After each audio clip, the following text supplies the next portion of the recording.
ఓడలు బళ్ళు బళ్ళు ఓడలవుతాయని అంటారు. గతంలో తెలుగుదేశం పార్టీ కష్టాల్లో ఉన్న సమయంలో ఢిల్లీ వేదికగా నారా లోకేష్ కీ రోల్ పోషించారు. పాదయాత్రకు బ్రేక్ ఇచ్చి వారాలు తరబడి అక్కడే ఉన్నారు. తండ్రి బెయిల్ కోసం లాయర్లను సంప్రదిస్తూ మరోవైపు బీజేపీ పెద్దలను కలుస్తూ తన వంతు పాత్ర పోషించారు. ప్రస్తుతం ఇదే పందాను కేటీఆర్ అనుసరిస్తున్నారనే వార్తలు వినిపిస్తున్నాయి. చెల్లెల్ని బయటకు తీసుకొచ్చేందుకు అన్న తప్పన పడుతున్నారంటూ రాజకీయ వర్గాలు వ్యాఖ్యానిస్తున్నాయి.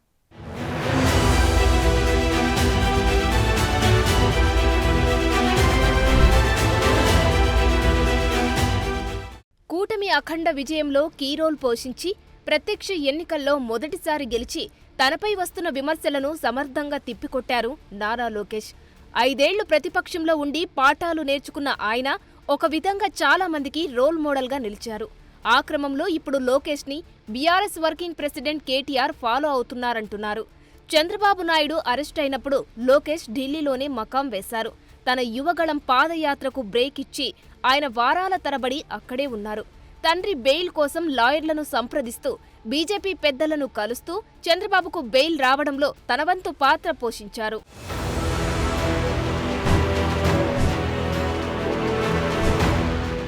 ఇప్పుడు కేటీఆర్ కూడా దాన్నే అనుసరిస్తున్నారన్న అభిప్రాయం వ్యక్తమవుతుంది.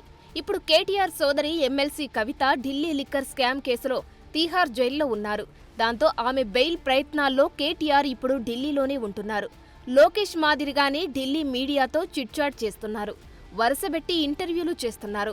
బీజేపీ కంటే కాంగ్రెస్ ని ఎక్కువగా టార్గెట్ చేస్తున్నారు. కేంద్రానికి అంశాల వారి మద్దతుపై మాట్లాడుతున్నారు. దాంతో బీజేపీ కవిత విషయంలో ఏమైనా సానుకూలతతో వ్యవహరిస్తుందని కేటీఆర్ ఆలోచనగా కనిపిస్తుందని అంటున్నారు.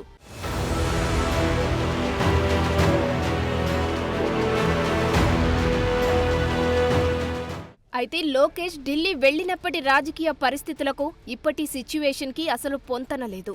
అప్పటి ఎన్నికల సీజన్లో ఏపీలో బీజేపీకి అవసరం చాలా ఉంది. ఏపీలో పొత్తుల కోసం బీజేపీ చూస్తోంది. అయితే తానుగా ముందుకు రాని నేపథ్యంలో లోకేష్ చొరవ తీసుకోవడంతో అది సాధ్యపడిందంటున్నారు. ఇప్పుడు తెలంగాణలో బీజేపీకి ఆ పరిస్థితి లేదు. బీఆర్ఎస్తో బీజేపీకి ఏ రకమైన అవసరమూ లేదు.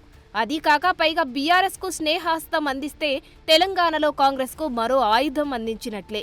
బీఆర్ఎస్ని అలా వదిలేస్తే మరింతగా వీక్ అవుతుందని, తెలంగాణలో ఉనికి కోల్పోయే స్థితికి వచ్చిన బీఆర్ఎస్కు సహకరించడం అవసరమన్న చర్చ బీజేపీ వర్గాల్లో జరుగుతుంది.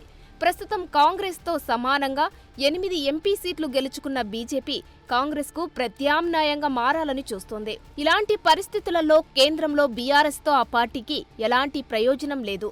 కనీసం బీఆర్ఎస్ నుంచి ఒకరిద్దరు ఎంపీలు గెలిచినా కీలకమైన సమయంలో బీజేపీ ఉపయోగించుకునే అవకాశం ఉండేది.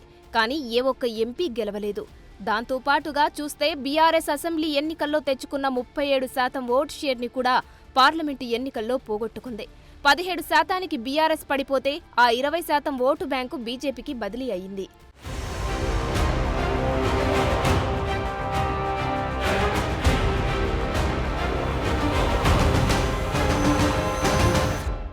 ఎన్నికల్లో ఓట్లు సీట్లు పెంచుకున్న బీజేపీకి బీఆర్ఎస్తో ఎటువంటి అవసరం లేదు.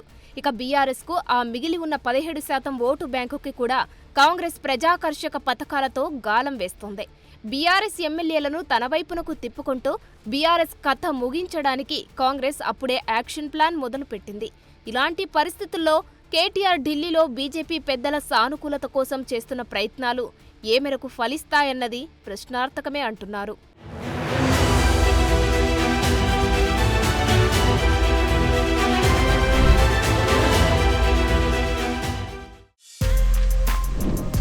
For more videos like this, subscribe Big TV channel.